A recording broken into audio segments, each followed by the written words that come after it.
Here at Helmuth Ford, we are a small-town dealership with no hassle and no pressure. The Watch Your Opera House presents the Old Man Band this Saturday, November 16th at 7 p.m. Old Man Band has been bringing their good time music to fans in East Central Iowa since 2018. Tickets are just $10 and can be purchased at watchyouroperahouse.org and also at the door. The concert's sponsor is Kelowna Auto Used Cars and Trucks. It's Old Man Band this Saturday, November 16th at 7 p.m. at the Watch Your Opera House. Attention, please! We have an update on Santa Steve's stocking. Ho, ho, ho! Santa Steve's stocking is going to be full of a prize package valued at $1,000! $500 in gift cards. Hallelujah! $500 in cash! With 20 different outlets to register at. More details coming soon.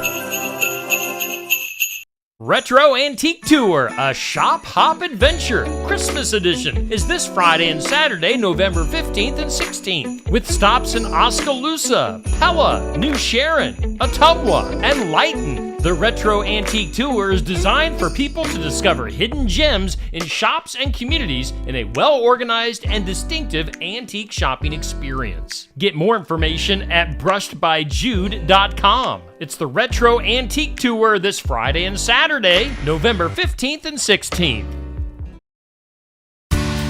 Old corn cribs are relics of a bygone farming era. There aren't many left to mark the influence they once had on agriculture. On Successful Farming Radio. Successful Farming Radio, providing information farmers need in the field, in the shop, and in the office. Committed to growing your business in agriculture. You've been a godsend to us. We appreciate it more than ever. Farm Rescue exists to shine a light on farm families during some of their darkest days. Through your generosity, we're able to provide free planting, haying, harvest, and livestock feeding assistance when unexpected injury, illness, or natural disaster strikes. Farm Rescue has assisted over 1,000 families in crisis, a milestone made possible by people like you. Please help us continue our mission with a tax-deductible gift at farmrescue.org today. When controlling weeds is key to a successful soybean season, good enough isn't good enough. Only FMC overlapping residuals control weed pressure from pre-plant to canopy closure, resulting in higher ROI compared to the competition. To get to canopy closure with the FMC Overlapping Residuals program, visit your FMC retailer or lockin.ag.fmc.com. Always read and follow all label directions.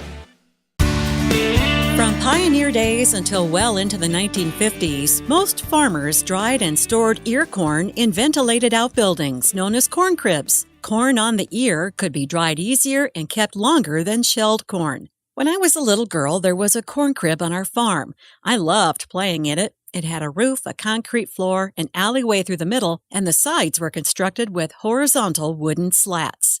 Ken Sterick is a member of the Iowa Barn Foundation and has photographed agricultural architecture for 40 years, including many types of corn cribs. Most cribs are horizontal. You will find a few that are diagonal. If you find one with vertical cribbing, normally that is a very old corn crib.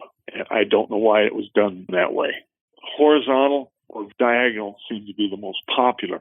And I can see why horizontal, because it would shed the rain the best. He says it was the two-row corn picker that brought the corn crib into its glory until technology took over. You stood out in the weather in late November, early December, and you picked corn. In the late 60s, picker-sheller units came, and that was the start of the end of picking ear corn and the beginning of drying bins. Combines and the need to mechanically dry shelled corn has rendered the corn crib obsolete. No longer needed, most of these buildings have collapsed or been torn down.